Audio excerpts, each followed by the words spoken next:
You'll be enjoying your new floor in just days for less than you'd pay elsewhere. Carpet, vinyl, wood, laminate, tile, and area rugs. We've got it all. O Street Carpet. 1732 O Street. Family owned and operated. Always the best value. A new year means it's time to try new things. If you haven't tried Fear's cheese spread yet, the time is now. For the days you don't want to go to the gym, don't worry. Fear's cheese spread is there to cheer you up. And for the days you do get to the gym, why not celebrate when you get back with the best dip around? Get to your local grocery store today and load up on Fear's cheese spread. No event or party is complete without it on your table. The captain, Vershawn Jackson. Shavers is that man.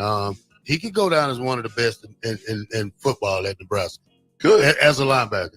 Kid's got good instincts. Yeah. Got great closing speed. What more can you ask for? You want him to learn as he go, but at the same time, he got to be a student of the game. This offseason is going to be big for him. Old school with DP and J. It would take a different type of team to recruit Jay Foreman coming out of high school. Because I didn't lift weights. I didn't do any of that. I didn't do camp. So you had to have somebody that had some vision. Well, they don't. A lot of these coaches right now, and especially with the 105 and NIL, they don't have to have vision right now. You saw what Deion Sanders says. Look, I'm recruiting 8 to 10 guys out of high school. I expect you to play. If you don't play by your first year, or showing that you're going to be able to be a starter or contributor by the second year, you're gone. On 93.7 The Ticket and theticketfm.com. This is the Adam Carriker Show. Position right of the quarterback, out of the shotgun, first and 20. Jailbreak screen in the air. It is tipped. It is intercepted by Carriker at the Missouri 21-yard line. Live from the heart of Lincoln, America, 8-year NFL vet and All-American defensive lineman Adam Carriker. Shotgun snap to Everett. He's got the left arm going, and now he's got a whole lot of Adam Carriker who rips him down inside the 25-yard line. On 93.7 The Ticket and theticketfm.com. Here is your host, Adam Carriker. Welcome, everybody, into the Adam Carriker Show here on 93.7 The Ticket. Ladies and gentlemen, the show that gives you unique insights, unbridled honesty, and producer Jake and I are going to have a whole lot of fun in the process. You're going to hear us talk about Husker sports, college football, and sports in general as well. And in 5 minutes, we're actually going to have an interview with former Husker, soon-to-be NFLer, Mr. Brian Buschini. We're going to be chatting with him in about 5 minutes here at 12:10. Tomorrow, I'm going to be joined by former Husker, longtime NFL punter, my former teammate, current Baltimore Ravens assistant special teams coach Sam Cook. So we got a couple of great interviews lined up today. 5 minutes from now, Brian Buschini. Tomorrow, Sam Cook. In the meantime, there is a potential, there's no smoke here, just potential new name that occurred to me in the special teams coordinator look. Former Husker, currently an assistant special teams coach in the NFL. That name is Carlos Polk. Have you heard that name brought up very much yet, Jake? Only for the text line. I haven't seen anything legitimate about it. No. Like I said, there's no smoke. That doesn't mean there's been no interest, no calls. Like, we don't know everybody they've spoken to and everyone they've called, but it seems like a logical name that would at least have been discussed, if not more, has happened. Now, you don't have to have Husker ties to be a coach here. I do think it helps. I don't think it hurts, whether a previous Husker coach, a former Husker who's been a coach here was successful or not. I don't think that's indicative of the future. I think it speaks more to the individual person. So to me, Carlos Polk is a new name that I haven't heard thrown out a lot, that I do think would be intriguing and would, at least, if nothing else, have to be discussed. And who knows, maybe there's been calls made, maybe not.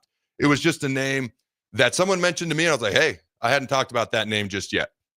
It's interesting to me because, I got this quote I want to read real quick, actually. Let me get back to this.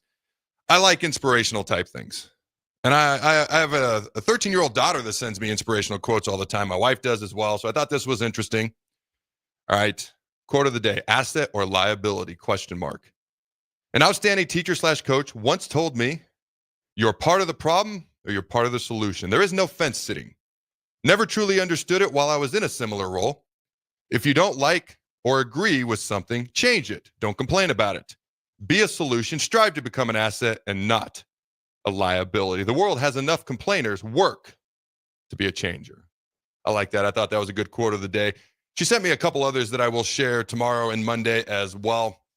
But back to the topic at hand, I do think Carlos Polk, he's one of the all-time great Huskers, former black shirt, been coaching, being an assistant coach in the NFL for quite a while now, had a successful NFL career as well. I do think he'd be an intriguing option.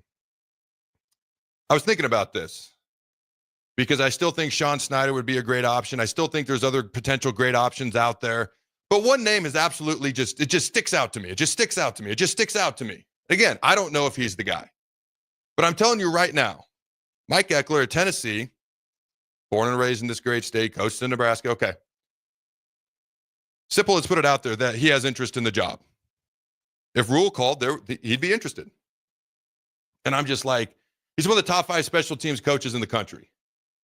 He has legit interest in this. Again, I don't know if there's been a conversation made. I hope there's at least been a conversation. But when you think about it, somebody the other day was like, how can you say Dana Holgerson's a top 3 offensive coordinator? How can you not? Who besides Holgerson, Chip Kelly, and Gus Malzahn is in this conversation? And I'll be honest with you, I kind of wonder about Gus.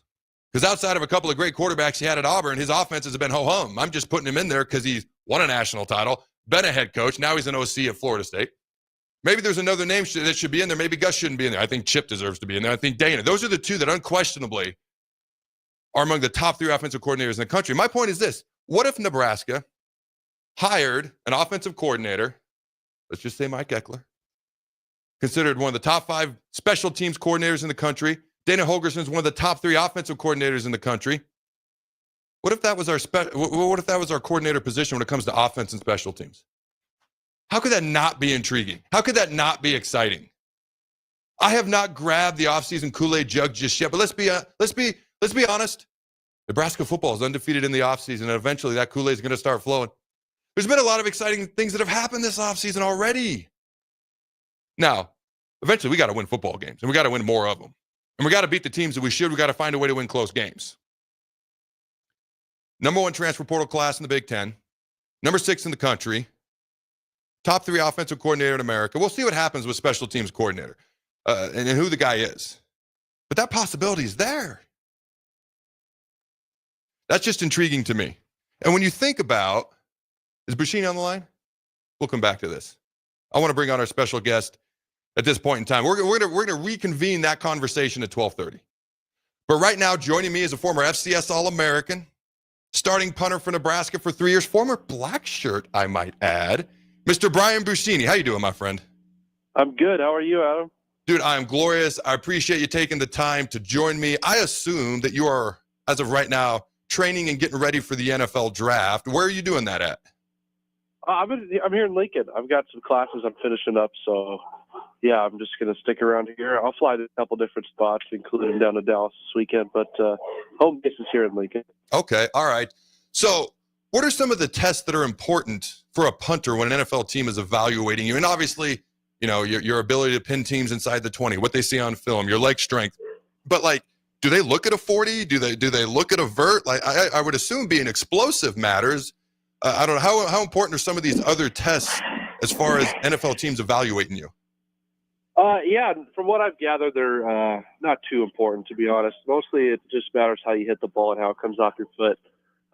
More often than not, you'll see kickers and punters not test any of the bench or running or anything just because, it's kind of a waste of time at that point. I got a random question. I did not intend on asking you this, but there's been one punter in the history of football that's been drafted in the first round. Do you know who that guy happens to be? Oh, was it Ray Guy? It was Ray Guy, first round by the Oakland Raiders. And actually in practice, when he wasn't punting, because as you know, you can't just sit there and punt all day. Right. He would actually go do individual drills with the DBs. Like, that's how athletic he was. So yeah, Ray Guy. Wow. Did you know that, Jake? Was Sebastian Janikowski, how high was he drafted? Was he He in was the a first kicker, round? but yeah, I think he was first round. Was Yeah, he? the kicker. Yeah, I guess that's right. Yeah. Let's be accurate here, Jake. Did you know, though? Did you know it was Ray? No, I didn't know. I appreciate the honesty. He played safety at Southern Miss for a bit, too, I think. Yeah, he was very athletic. down there. The Ray Guy Award. All right. So, last season, obviously, the first time Nebraska's done a lot of things, beat Wisconsin in up teen years, went to a bowl game, won a bowl game, et cetera, had a winning record. Talk to me about your takeaways from last season, the ups, the downs, and how it finished at the end, and what stands out to you. Yeah, I mean, obviously it was just an incredible year to kind of break that streak of not going to bowl games and stuff. On special teams, it's pretty well documented that we were extremely up and down. You know, we had some good moments with whether it be fake punts or just helping the team out on the punt or kickoff coverage units. But then there was moments where we had a ton of block kicks and things like that hurt the team obviously more than helped. So, yeah, my biggest takeaway was just kind of learning from adversity, learning how to handle different situations that are out of my control. You know, there was a lot of crazy, you know, different spots, whether it be the Rutgers game where I kind of got hurt but then went back in, whether it be, you know, the bowl game playing in the mud pit of New York or playing on a perfect day like the Colorado game. There's just so many different scenarios that I was just really fortunate to be a part of this year. And yeah, so just being able to handle all the different turbulence that came with this season was probably my biggest takeaway. I'm just really looking back on it. I'm really happy with how things turned out, and I feel like I put my best foot forward. Speaking with former All Big Ten performer, Big Ten punter, Brian Bush Sr. Let's talk about that Rutgers game. So first of all, there's 2 blocked punts in that game. And I'm not going to ask you like whose fault was it, but when punts are blocked like that, what is typically the breakdown? What is going wrong, especially when you have 2 in the same game? Yeah. Miscommunication. That's what it kind of came down to. It was, you know, we had a scenario where Rutgers, we knew they like to rush punts and they like to come after them. And so going into that game, we, you know, we're putting it kind of on one of our guys to, you know, check the look if we saw Rutgers kind of break out into this formation that they did. And we just didn't get it checked. And so 2 guys went to the wrong guy. Someone came free. And then later on in that game, it was a miscommunication on we're rolling out, so we're blocking here. Are we doing a one-step punt? So, yeah, just a lot of miscommunicative issues with what was wrong with those 2. I'm trying to think back. The one in Colorado, that was just a misassignment when we played Colorado, that one. And then the one versus Boston College was missed assignment as well. So 2 missed assignments, 2 miscommunications on our block punts this year. What do you attribute that's a frequent amount of miscommunications or missed assignments. Like, what do you attribute that to? Yeah, honestly, everyone wants to, you know, put blame on coaches and Coach Foley, but I don't put the blame on him for those missed assignments at all, or because we went over, you know, those things in practice. You know, specifically the Boston College one, we had went over that exact look all week long, and so, you know, when you go out there, you expect the guys just to, you know, make the play, see the look, execute the assignment. And so, you know, everyone just sees Coach Foley as an easy target. But, you know, at the end of the day, it comes down to the guys on the field, you know, taking a deep breath, you know, trusting what their eyes are seeing, not hesitating, you know, not trying to rush the punt off, you know, because you know how common it is for teams to stem and stuff on the defense. So you got to kind of trust what your eyes are seeing and make sure you get the look right, because otherwise you're going to be very liable to get a lot of punts blocked. When a coach like Coach Foley, right, and you're a punter, so your main job is special teams, so he's your main coach. When a coach like Coach Foley's receiving a lot of heat, like he has this year, what's that like for you as a player? What's your response to that? Do you like get mad at the media? Do you feel bad for the coach? Do you just get self-motivated to try to play better for the coach? Like, what's your response to that? Yeah, it was crazy this year just because a lot of the things were out of my control and out of his control. We had come into the year and, you know, kind of put our trust, expecting, you know, the snapping wasn't going to be an issue because, you know, it hadn't been all off season. It wasn't like there was indications that we shouldn't bring someone else in, and then everything kind of just, you know, fell apart there in fall camp. And so, you know, Coach Foley got completely blindsided by that, and there's nothing he could have done about that. And then on our punt side of like the punt scheme, yeah, it makes me want to like play better and do my best, but you know, there wasn't a whole lot I can do in that situation. You know, I had punted the ball really, really well. And so I was just kind of trying to just keep doing what I could do, to keep the special teams afloat. And once we kind of got through that initial phase of, having a ton of blocked field goals and punts, like after that Rutgers-Purdue game stretch there, once we settled down and we got John rolling a little bit, the special teams started to play better. But then, obviously, once we had that punt blocked versus Boston College, it kind of set everything back a little bit.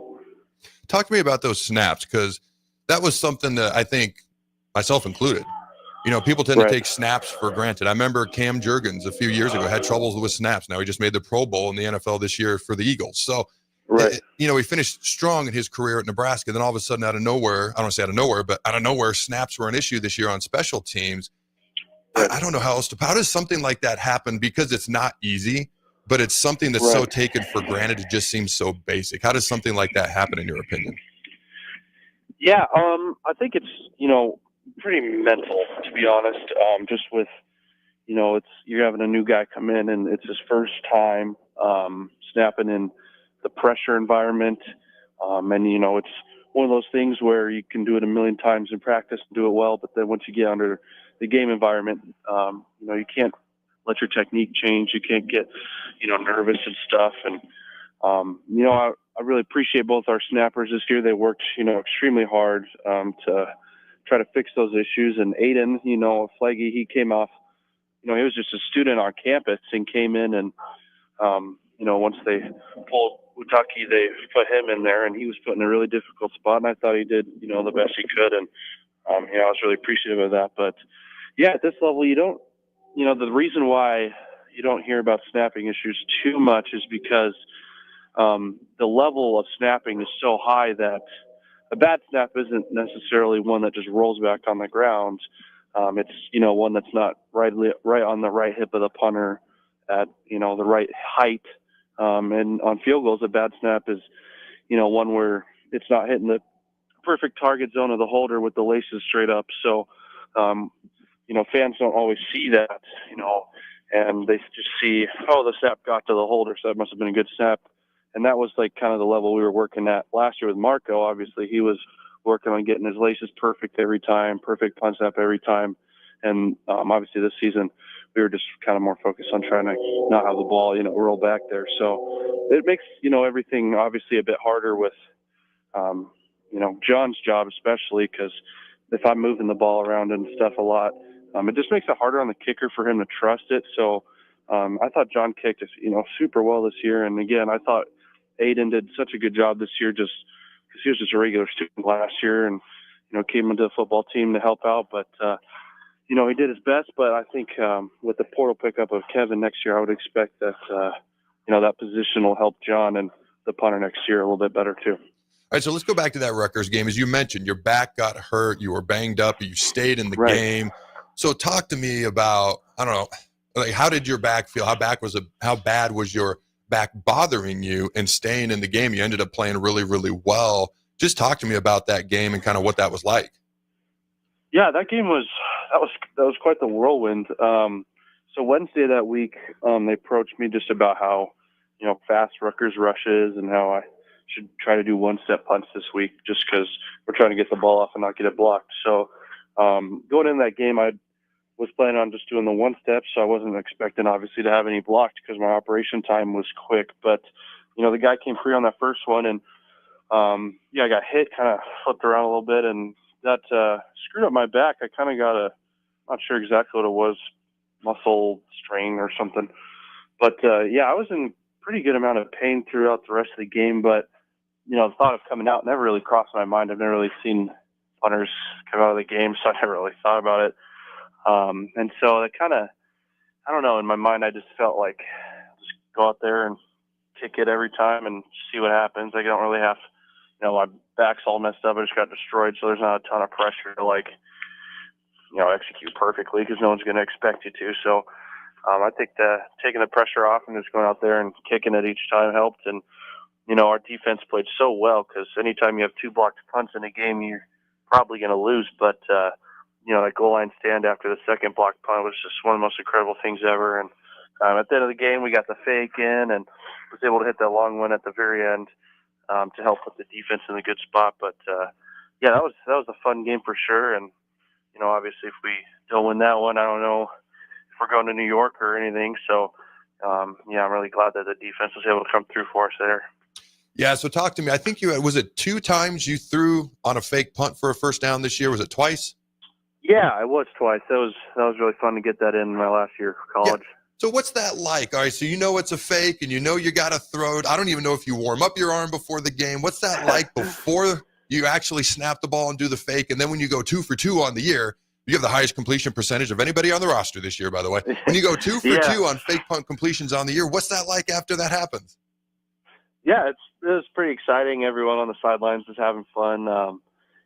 We really felt strong about the 2 looks that we had, the one to J-Lo versus Rutgers, and then Isaac just popping out of the shield. That one was like 100%. I mean, I would have had to mess that one up pretty bad for that not to work. But, yeah, everyone, on the sidelines is super excited. We get the first down, hopefully bring some momentum back to our offense. Well, actually, on both of the fake punts this year, we didn't end up scoring. But, yeah, the only time I kind of warm up my arm is on the sideline. If I'm taking a snap from the snapper, I'll just throw it back to him a little extra hard. But you don't want to show anything you're doing because, coaches are up in the box and stuff. So, yeah, there's no specific warm-up or anything I do. All right, last question, and then I appreciate your time. But, all right, so I remember before you got the black shirt, I think Jake and I actually discussed it here on the show.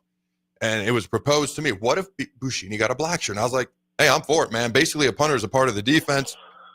The way you played and you were gutted it out in the Rutgers game, I think it was right after the Rutgers game, I was like, hey, man, I'm all for it.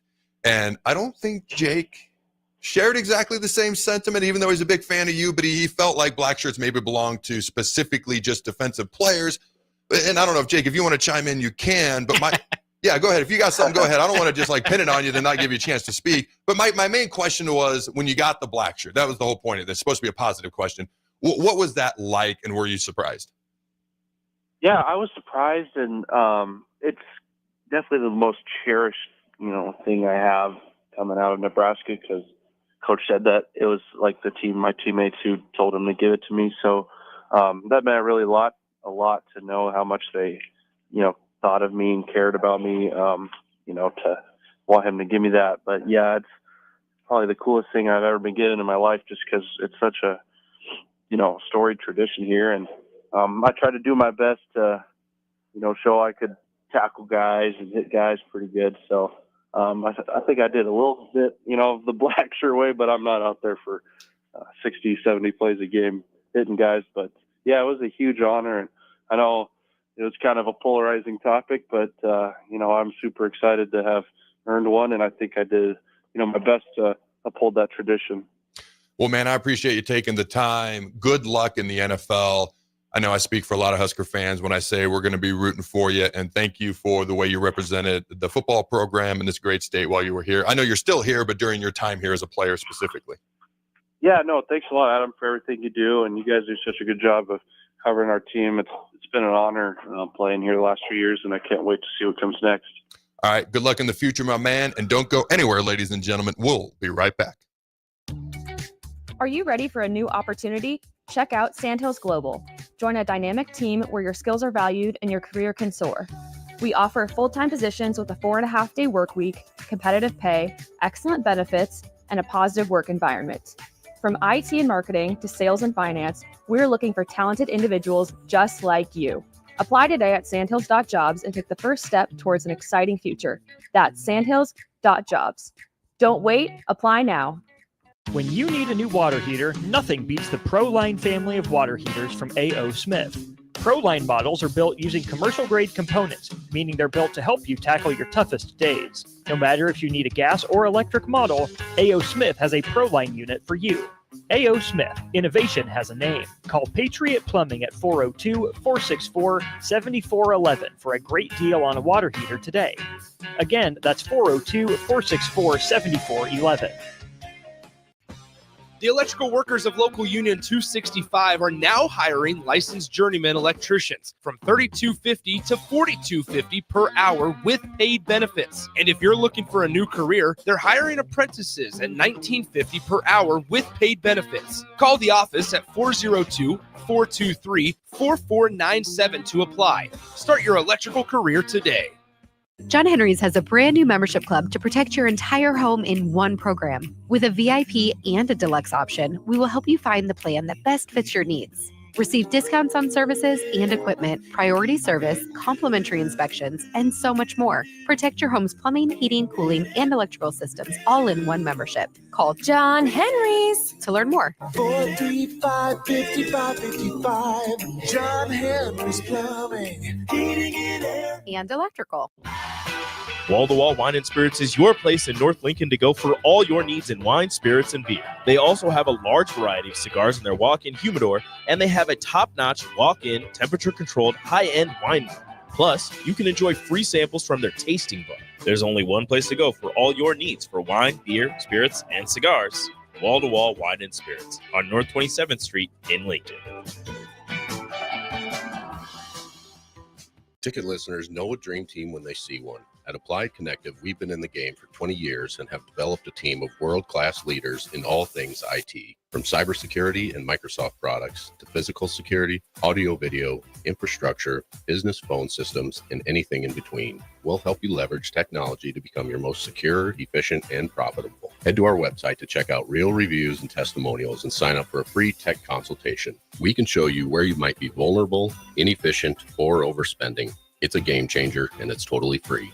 Claim yours right now at appliedconnective.com. At Parkview Animal Hospital in Lincoln, it's not just the professional care that sets them apart, but their warm staff and state-of-the-art facilities. Whether it's for a routine checkup or a comprehensive medical procedure, at Parkview, your pet isn't just another number, but a valued member of their caring family. Visit them at pahlincoln.com today and in person just south of 14th and Pine Lake Road. Parkview Animal Hospital, your pet, our passion. For happier, healthier furry friends. A new year means it's time to try new things. If you haven't tried Fear's cheese spread yet, the time is now. For the days you don't want to go to the gym, don't worry. Fear's cheese spread is there to cheer you up. And for the days you do get to the gym, why not celebrate when you get back with the best dip around? Get to your local grocery store today and load up on Fear's cheese spread. No event or party is complete without it on your table. Golfing in 72 degrees and perfect conditions in Nebraska doesn't seem possible in the winter, but it is. Double Eagle Golf is your escape from the bone-chilling cold outside and a reason to keep your clubs out year-round. Book a bay with some friends for a weekend or come by for golf and happy hour on a weekday. Spring leagues begin in February. Get signed up today. That's all at Double Eagle Golf inside the Kinetic Sports Complex at West O Street. Online at doubleeagle.golf. Shopping for new flooring is different today. Getting your questions answered, making the right selection, getting the best value, and installed quickly and professionally. Visit ostreetcarpet.com or shop our store. We'll answer all your questions and help you make the right choice. You'll be enjoying your new floor in just days for less than you'd pay elsewhere. Carpet, vinyl, wood, laminate, tile, and area rugs. We've got it all. O Street Carpet. 1732 O Street. Family owned and operated. Always the best value. This is the Adam Carriker Show on 93.7 The Ticket and theticketfm.com. Welcome back to segment 2 of the Adam Carriker Show here on 93.7 The Ticket. This segment is brought to you by our good friends at Mulberry Barbecue at 11th and Cornhusker. Open Monday through Saturday. Ladies and gentlemen, from 11 a.m. to 8 p.m. Try their burn-in sandwich, a brisket burrito, barbecue frickin' nachos, not barbecue nachos, barbecue frickin' nachos, a full slab of ribs, half-smoked chicken, and much more. Plus incredible size. Get fueled for lunch today or make dinner plans at Mulberry Barbecue by Single Barrel, located at 11th and Cornhusker. And today's giveaway that we do every day, we're actually going to make it easy. The first person to call in, we're just going to reward it to the first person that calls in. All right, Jake? Because normally I do it the first segment, but I wanted to get to Buschini, so we're going to simplify it today because let me shock you with this. We got a lot to talk about. So be the first person to call in. What is that number, Jake? 402-464-5685. It never changes. $100 gift certificate to Automotive Solutions, located at 2040 Southwest 5th Street here in Lincoln. Call that number. Be the first person to call in, and you'll win the prize. We'll patch you on through, and I'll make up some sort of trivia question on the spot. We'll have some fun, but you don't even got to get it right. All right, ladies and gentlemen, in the meantime, I was talking about Nebraska potentially having, in my opinion, they already have a top 3 special teams coordinator in the entire country, and Dana Holgerson. Okay, I will talk about the defensive coordinator, the defensive side of things, the defensive staff, how good they could be really, really good. They could be really, really bad. But we'll discuss that all in the future at another date and time. I think there's a lot more things to dive into on the defensive side of the ball specifically. Special teams wise, it's all, hey, who's going to be the special teams coordinator? My point is, if a guy like Mike Eckler is truly interested, you got to make that call. Whether it works out or not, I don't know. But the thing here is, if you can get a top 5 special teams coordinator in America, why in the blue hell would you not do it? And he's got Nebraska ties, so he's much more likely to stay here. Okay, coaches come and go more than they ever have, but maybe he'd be more likely to stay here. Who knows? So for me, the other thing that I was thinking about, I was like, man, you think about all the special teams coordinators in college football. You think about all the guys in the NFL. What if there's all these different potential options in the NFL? I mean, John Butler was in the NFL for over 2 decades. I wonder how many guys he knows that could be a potential option. Matt Rule was in the NFL for a while. Obviously, coached a long time in college football. Same thing with Dana Holgerson. I have to imagine the list of potential special teams coordinators that Matt Rule's looking at right now is not very short. And I got to imagine there's some really good options on that list. Do we have a winner? We do. It's Tim. All right, Tim. How you doing, my friend? Good, man. Good. Hey, I appreciate you calling in. All right. I do not have a trivia question ready at all. Does anything come off the top of your head, Jake, or I can make one up? No, that's all right. Tim, you might have to turn the radio down. No, that's okay. All right, here's my question. We're going to go to recruiting because that's what popped into my head. The past 2 years in a row, well, yes, Matt Rule's first 2 recruiting classes. He just had his 3rd one, okay? His first 2 recruiting classes, he signed 8 in-state Nebraska high school football players. That was the first time, that's the most amount that have ever been signed, tied with the most amount that had ever been signed, which was 8, but it was a long time ago. Can you tell me when the most recent time before Matt Rule that we signed 8 high school Nebraska football players to a recruiting class? Can you just if you get within 5 years, I'll give it to you. Oh. It's been a while. That's the hint. What? I'm going to go year 2000. Ooh. Well, you did not nail the year, but you are within 5 years. Ding, ding, ding. 1998, my friend. So you won the prize. You got the question right. You get no additional prizes, but thank you for playing, and you can come down to the ticket to pick up your $100 gift certificate card. Thank you for joining, my friend. All right, thank you. All right, ladies and gentlemen. Jake, did you have any final thoughts on the special teams coordinator, who it might be, what excites you, how big or small you think the list is, how good or bad the options may be? Any final thoughts on that before we move on? Yeah, no, I've just been kind of thinking too, just with how bad it was. I just feel like they need. Oh God, it was bad. Yeah, I don't think this is a spot. Like sometimes you can put special teams coordinator and put a up and comer that can recruit type of deal there, and then put him in charge of special teams. I think you need a special teams dedicated guy that's got a long resume, just to make it look like you addressed the biggest issue, because you can't have, again, back-to-back years now. Turnovers, huge issue in year 1. Special teams, giant issue in year 2. I don't want a giant issue in year 3. And any program that's looking to win those extra games, is not going to have those. Dude, you nailed it. I don't want any giant, I'm going to call them giant small issues, because these are things that shouldn't be issues, but they become gigantic problems. In case you were wondering, here on the Adam Carriker show, we're smarter than the average dumb guy. Remember that guy on Tuesday when it was the caller that called in? He goes, I'm smarter than the average dumb guy. I was like, that's our new show motto. Here, we do not want small problems to become gigantic problems for our football program. And the hosts of this show, we are smarter than your average dumb people. All right, ladies and gentlemen. Oh, we have I almost forgot this. As of, I don't know, a few minutes ago, a new portal commit. All right, let me get this here. They call him MGK. No, not Machine Gun Kelly, but Marquise Groves Killebrew. All right, defensive back out of Arizona. It's now official. He is going to be a Husker. Nebraska will be his 4th school in 4 seasons.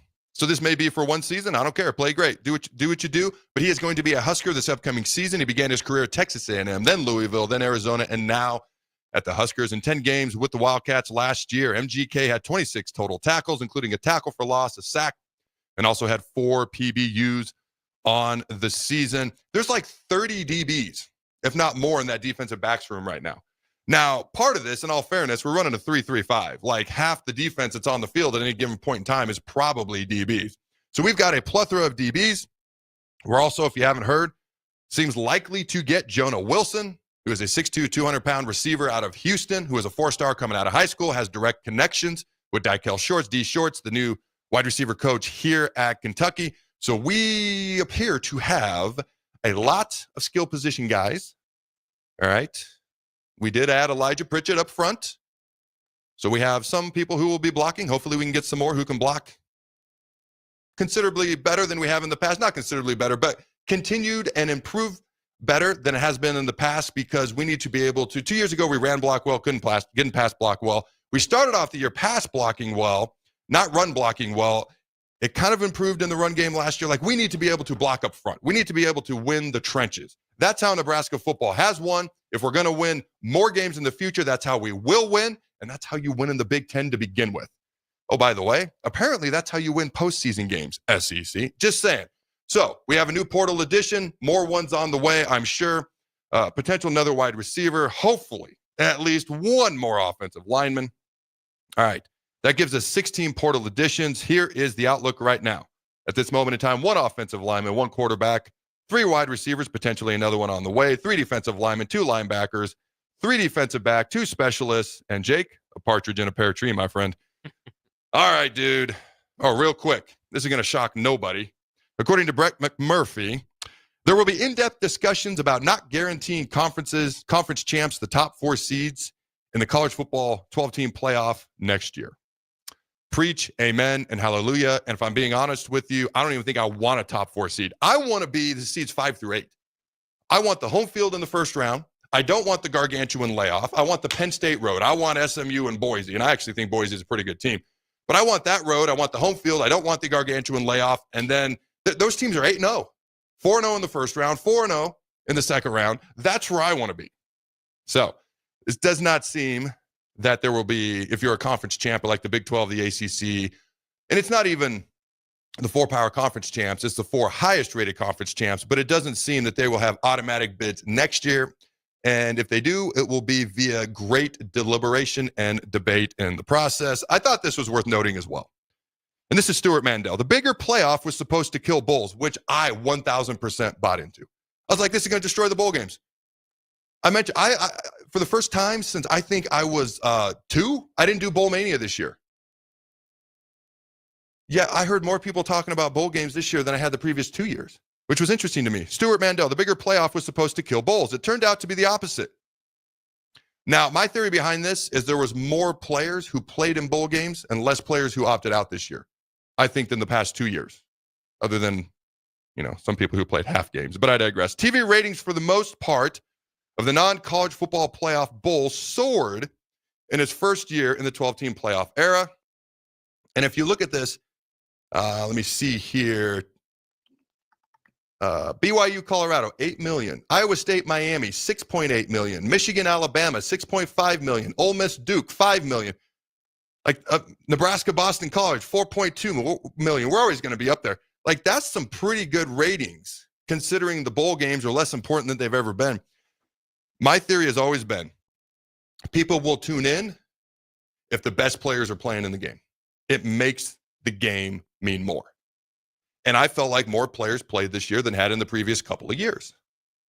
So I plan on doing Bowl Mania again next year. Just if you see, you want to know how my perspective has changed a little bit. I fully expected the Bulls to drop off a cliff this year. I expected guys to sit out. What I suspect is happening is coaches, NIL collectives, and teams are trying to do as many things as they can to entice players to play in bowl games, and players are responding. All right. We got about 5 minutes here. All right. It's time for playoff predictions, ladies and gentlemen. Tonight is Notre Dame, Penn State. Tomorrow, Texas, Ohio State. And then we got the NFL playoffs this weekend. So to wrap up this segment, I'm going to discuss Notre Dame, Penn State. I'll give my prediction. Jake can do the same if he'd like. And then we will break down the first 2 Saturday games, Sunday morning game, the first 3 NFL playoff games in the last segment of today's show. And we'll cover all the other playoff games tomorrow. Notre Dame beat the SEC champs with only 90 yards passing. Just let that set out in the universe. When I saw that, I was mind blown. Notre Dame also rarely trails because they almost always win the turnover battle. One of the top 5 turnover margin teams in the entire country. Let me shock you. They win games when they win the turnover battle. They're 4th in the country when it comes to time trailed in a football game. In other words, only 3 other teams in the entire country have had the lead more often in football games throughout the season. They're the 4th best in the country at always having the lead. Other than Northern Illinois, I don't hardly remember them trailing, to be honest with you. All right. Even my next sentence I wrote here, they rarely trailed. They really trailed to Northern Illinois this year, but they trailed more in that one game than they did the rest of the other games combined. Penn State has had 2 more. But not enough people are talking about this. Penn State has had 2 more days rest than Notre Dame. Now, this isn't where, the extra rest is going to hurt you. Like, you don't have 23 days off. Penn State played New Year's Eve. Notre Dame was supposed to play New Year's, got moved back due to the tragedy in New Orleans to January 2nd. It's January 9th. So they've got a full week. It's not like they're working on a short week, but 2 extra days for Penn State, that is an advantage. That is something that helps Penn State. Penn State has had 2 more days rest to recruit, recover, and prepare for this game than Notre Dame. Now, how big of an advantage? I don't know, but I do think it is an advantage for Penn State. Oh, I forgot to mention this. Notre Dame beat the SEC champs by double digits with only 90 yards passing. All right. Notre Dame plays great complementary football, starting with their special teams. They actually and genuinely emphasize all 3 phases of the game equally. You saw the punt return to kick off the second half versus Georgia, which put them up by 17, and everybody and their mother knew that's game right there, most likely. That and the fact that Georgia leads the entire country in drops this year, and that played a big part later in the game too.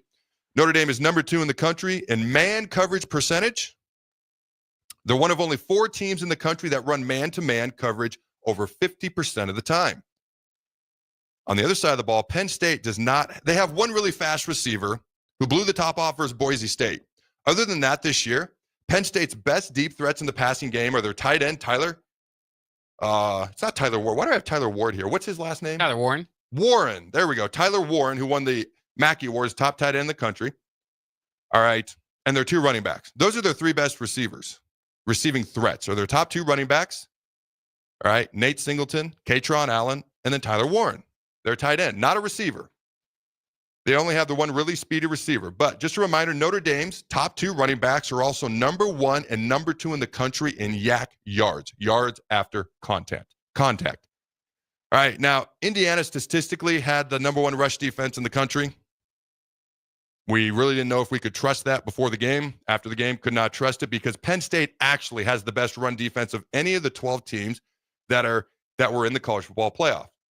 Penn State has won in all sorts of different kind of games this year. I've seen them win high-scoring games out at USC, low-scoring games several times this year. I've seen them play with the lead. I've seen them come from behind. They have more experience in different kind of games than Notre Dame. Notre Dame really plays complementary football. Great defense, going to run the ball, going to have great field position, not going to beat ourselves. And then they've got some talent to go with it. All right. Let's see what else I got here. I don't even know what the spread is for this game. I don't even know who's favored because I don't care. Because as much as I kind of mocked Notre Dame at times this year for losing to Northern Illinois, getting outpassed, outrushed, outgained, and outplayed on their home field. By the way, Northern Illinois is going to be a Mountain West team in 2 years. Did you know that, Jake? Really? Yes, in football only. Oh. 2026, they're going to be a Mountain West. Look it up. You can Google it. Going to be a Mountain West team. Geography means nothing. Nothing makes any sense in college football anymore. I am going to take the Irish. I'm going to take them by a touchdown. And again, I don't know what the spread is because I don't care. I already know who I think the better team is. So that means Penn State's going to win by 2 scores, probably. But I'm going to take the Irish, and I'm going to take them by 7. You got any final thoughts, and what's your prediction there, Jake? No, I like what you're thinking. Pay attention. There is a flu going through the Notre Dame locker room right now. I did not know that. So there is that. Right now they're saying it's just kind of some of the backups and some of the special teams players, but it's a serious flu. So hopefully it doesn't spread too much to impact that game. I've just been saying all along, I think that this, the Penn State path has kind of helped kind of make it the narrative that they took this step up. I just think they play 2 extra games. Yeah. This is the Penn State team that they have been for years. They lose against the top teams. I think Notre Dame's one of the top teams. All right, fine. Notre Dame by 1. The flu was worth 6 points in my book. Who'd you take? Did you take Notre Dame? I'll take Notre Dame. The Irish, and what's your spread? The spread is 1. I would say, I do think. Oh, it is 1. Okay, yeah, all right. Yeah, I do think it'll be a close game. But somewhere in between 7-10 points to start to get away down late. to double digits. I'm going to take Notre Dame by 1. Jake's taking them by 10. That's fair. I took the 7 out just to make it worse. All right, don't go anywhere, ladies and gentlemen. We'll be right back. Hi, Sean Callahan here for Cobble Chevrolet GMC, and we wanted to give a special shout out to all of our great customers, thanking you all for a record-setting year in 2024. Now let's get the new year rolling with some big savings. Right now at Cobble, we have some of the biggest discounts in the area with over $12,000 off list price or 0% APR on select new models. So stop on in the dealership or hit us up online at cobblecars.com to get true low country overhead in action. $12,000 off list or 0% APR right now at Cobble. So please stop on in or visit us at cobblecars.com. You'll be glad you did. Hi, everyone. Kendall Warnock, A1 Automotive in downtown Lincoln. The last few years have been wild, but we've been here for you through all the ups and downs, and we'll be here for you when you need us the most, for all your travels and for your day-to-day driving. With winter conditions causing problems all over town, the last thing anyone needs this year is constant car troubles. Let us help you drive in peace and make sure you drive to work and to winter destinations safe. A1 Automotive, 11th and L Street downtown, always honest answers. New year, new you? Barrel's Extreme Body Shaping can help make sure you keep that resolution this time. Our proven system combines kickboxing, strength training, and nutrition, along with our expert coaching to make sure you're moving forward toward your goals. The next 10-week challenge starts January 11th, but if you enroll now, you can start today and get a head start on those gains for no extra cost. Plus, head to fxblincoln.com and you can save $100. Don't wait. Barrel's Extreme Body Shaping at 40th and Yankee Hill and 70th and Vine. Have you heard about Advanced Medical Imaging Surgery Center? Located at 7601 Pioneers Boulevard, Advanced Medical Imaging offers compassionate, patient-focused care and provides outpatient surgery services, making it possible to have non-emergency surgery and return home the same day. Advanced Medical Imaging specializes in cardiology, vascular radiology, orthopedics, pain management, and so much more. Give them a call today at 402-261-1085 or online at amimaging.com. Wall to Wall Wine and Spirits is your place in North Lincoln to go for all your needs in wine, spirits, and beer. They also have a large variety of cigars in their walk-in humidor, and they have a top-notch walk-in, temperature-controlled, high-end wine bar. Plus, you can enjoy free samples from their tasting bar. There's only one place to go for all your needs for wine, beer, spirits, and cigars. Wall to Wall Wine and Spirits on North 27th Street in Lincoln. Attention all wing fans! Buffalo Wings and Rings has daily specials that will make you want to stop in on all days of the week. Kids eat free on Mondays, and on Tuesdays, enjoy 89-cent boneless or traditional wings at a price that makes the whole family happy. And come back on Wednesdays for $1.29 chicken tenders all day long. Get to Wings and Rings today at 68th and O or in Williamsburg Village.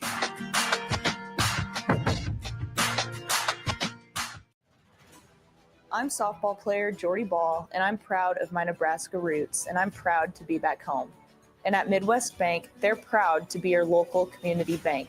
They believe in family first, taking initiative, showing integrity, and rolling up their sleeves to support their local communities. They treat everyone like family, no matter where you're from.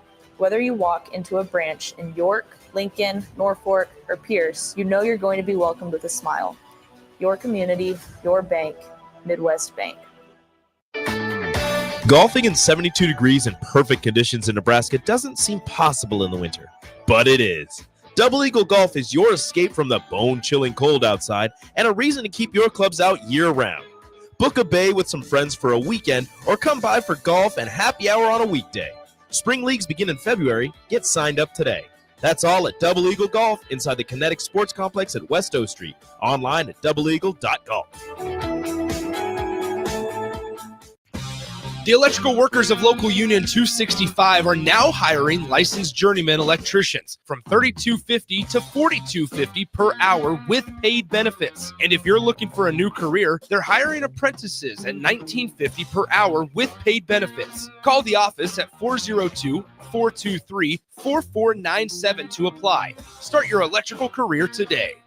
Ticket listeners know a dream team when they see one. At Applied Connective, we've been in the game for 20 years and have developed a team of world-class leaders in all things IT. From cybersecurity and Microsoft products to physical security, audio-video, infrastructure, business phone systems, and anything in between. We'll help you leverage technology to become your most secure, efficient, and profitable. Head to our website to check out real reviews and testimonials and sign up for a free tech consultation. We can show you where you might be vulnerable, inefficient, or overspending. It's a game changer, and it's totally free. Claim yours right now at appliedconnective.com. Empower a child today with the Teammates Mentoring Program. Hope is only a conversation away when you choose to share your talent, time, and heart with a child. Together, you can build a relationship based on strengths and chart a brighter future, 1 week at a time. Find out how you can be a mentor by visiting LincolnTeammates.org. Become what you needed as a kid by joining the Teammates Mentoring Program today. I used to smoke. I thought of cigarettes as my best friend.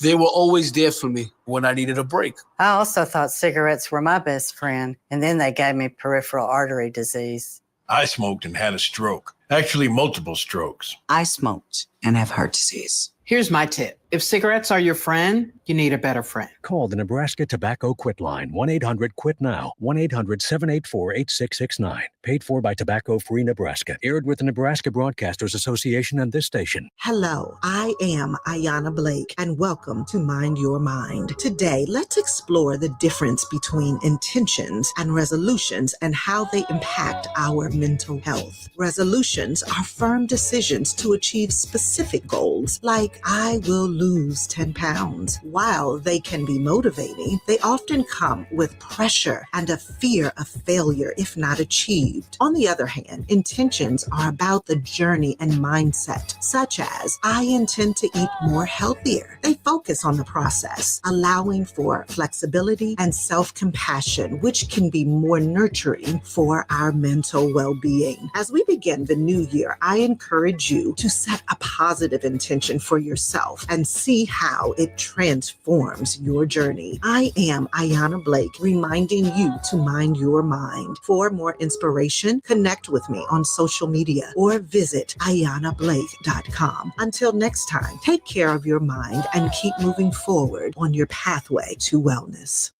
This is Lincoln's home for sports talk on the FM dial. Also online at theticketfm.com. On the internet. KNTK FM Firth, 93.7 The Ticket. This is the Adam Carriker Show on 93.7 The Ticket and theticketfm.com. Boom! Welcome back, ladies and gentlemen, to the Adam Carriker Show. This is a supremely loaded segment, so let's get into it. Ladies and gentlemen, real quick, Jay, do you know how to write in cursive? Not confidently, but yes, I think so. Didn't you tell me you can do 24 of the 26 letters? A couple weeks ago, I guess it's been months now, I tried to write down every letter, and I think I got through most of them. That's an interesting thing to know. My kids don't know how to write in cursive. I just found this out the other day. I don't think they teach it anymore, is what I heard. My 7th grade teacher, who lives halfway across the country, Mrs. Half, made us spend the entire year writing everything in cursive. And so all the way through high school, I would inadvertently write every freaking thing in cursive, which became annoying because other people couldn't read it because I had bad handwriting. And then it came back on me. I just now, like maybe 5-10 years ago, got used to writing in normal. My question for the fine folks at home, can you write in cursive? Just into the text line. What's the number? 402-464-5685. Can you write in cursive? I can still write in cursive. It's still hard to read because my handwriting is god-awful. I once got a C- in handwriting. But I want to know. Let us know in the text line. Can you write in cursive? And while folks are sending us their responses there, Jake, what are some of the interesting things from the text line that have been sent in throughout the show? Well, Rosebud says they can write in cursive, but they're All right. 40. All right. 3581 says the Fighting Leprechauns favorite 1.5, but Penn State is the better team and wins tonight by double digits. So. Ooh, you wanted to put money behind that. Anybody can say anything, but will you put money behind it? Let us know. Text back. Will you put money behind it? All right. Anything else? Fun little text from Steven here. He says, what is the definition of average? I have so many sarcastic things that are coming into my mind, but go ahead. Says it's the cream of the crop. None of the things that popped into my head were as good as that. That was the best one yet. All right, anything else? One question for Big Haas says, what are your thoughts of NIL deals providing some sort of insurance if people play in ball games and their star players get, like injury provided? He didn't write it out perfectly, but there we go. Yeah, I get the point. Colorado did it. Deion Sanders did it for some of his players in the Alamo Bowl. All right, like Shadur and Travis, they were covered. Like, it's not hard to figure out ways to get these guys to play in bowl games. All of a sudden, these bowl games matter, and the college football playoff games matter. I love the idea. There's got to be contracts. There's got to be, I don't know. The thing with the salary cap, I actually heard Urban Meyer talk about this. If you put in a salary cap, all of a sudden, Ohio State, Michigan, and some of these schools lose their advantage because they have more money. But that's a topic for another day. But there's got to be contracts, and there's got to be ways to get kids to play in the bowl games, which I hate phrasing it that way. But it is what it is in this world right now. We just need some parameters and a little less wild west. All right. Can anybody else write in cursive, or is it just me doing it poorly? I like how Waverly Jim put it. He says, I generally use a weird hybrid of both. So I think that happens from time to time. But a couple people saying, yeah, like my daughter's in 4th grade. She just got exposed to cursive in school. So apparently they're still teaching it. Dennis backs it up. It says, I'm 68 and I can. And my grandkids in Catholic schools are being taught to write in cursive. Okay. I like that it's not a thing that's going away. When I found that out yesterday, it made me sad. I don't know why it made me sad. All right, ladies and gentlemen, let's dive into the NFL playoffs. Our Predicacy owns. The first game I want to talk about, Steelers, Ravens. Jake, what is the spread? Who do you got? So Steelers and Ravens. Baltimore is favored by 9.5. Steelers on a 4-game losing streak. But they did split the season series, but I still have to go with the Ravens here. Yeah, so you took half my points here. The Steelers are 9-8. I'll be quicker to it. No, you did great. You did great. Steelers 9-8. Ravens are 12-5. Split the season series 1-1. The Steelers beat them 18-16. Then the Ravens got revenge later on in the year, but losing 4 straight. And I think it's time for Lamar Jackson to string together some more playoff wins and show the world just how good he is as a quarterback. I got the Ravens. All right, what you got next? What's the other Saturday game there, Jake? It would be Chargers and Texans, with the Chargers favored by 2.5, and I got to lean that way too. I want to pick Texans simply because C.J. Stroud, number 2 pick in the draft, Will Anderson, number 3 pick in the draft a couple of years ago. You get the best quarterback, you get the best pass rusher. Man, that's hard to beat. I've just seen the Texans get their butt whipped too many times this year, which I did not expect, and it surprised me. I'm going to go with the Chargers and our old buddy who did not wash his hands after he used the bathroom, Mr. Jim Harbaugh. All right, what's the next game on Sunday morning there, Jake? Yeah, first game on Sunday morning, Broncos and Bills. Bills are a big favorite here with 8.5 is what we're looking at from Vegas. And I'll go with Bills. All right, so I'm a little torn because my daughter, Dakota, absolutely loves the Broncos. She watched the Broncos destroy the Chiefs last Sunday. What I didn't tell her is the Chiefs weren't playing any of their starters. It's the happiest I've seen her in so long. She was so happy. She doesn't listen to my show. I'm taking the Bills, and I think Josh Allen and the Bills have a real chance. They beat the Chiefs this year. They're the only team to legit beat the Chiefs and their starters. They have a real chance to get to the Super Bowl. Give me Josh Allen. Give me the Bills. And I got a trivia question for you, Jake, and then we'll take it on home. There are 5. Name the 5 playoff teams that have never won a Super Bowl. Oh, Steelers have won plenty. Texans, they're new. All right, there's one. Okay. The Broncos have, Ravens have, Bills famously. There you go. Yep. Chargers? Is that an answer or a question? It's kind of a question. I'm not so confident on that one. You're 3 for 3. You're 3 for 3. I believe the Vikings have not. Yeah, 4 for 4. The last one's the easiest one. Is it really? Yes. It's by far the easiest one. You're overthinking it. That's why you're missing them. Okay. They've won 1 playoff game in the entire history of their franchise. Roar. Come on. The Lions. Okay, hey, that's pretty good, though, off the top of your head, man. All right. I had it right in front of me, so it was easy for me. I looked it up earlier. All right, ladies and gentlemen, it's been a glorious day. We will see you fine folks tomorrow. Are you rooting for Penn State or you're rooting for Notre Dame? Who are you rooting for? That's tough. I'm kind of rooting for Notre Dame. I think it makes it more interesting final, even though all Big Ten final would be great. I am torn because I want the Big Ten to do well. I do think Notre Dame would play better against Ohio State. I hate that they get to have their cake and eat it too by not being in a conference in football. I'm going to root for Penn State. All right, don't go anywhere. We have another show after this, but until tomorrow, go Big Red Nose. Remember, hit those bones.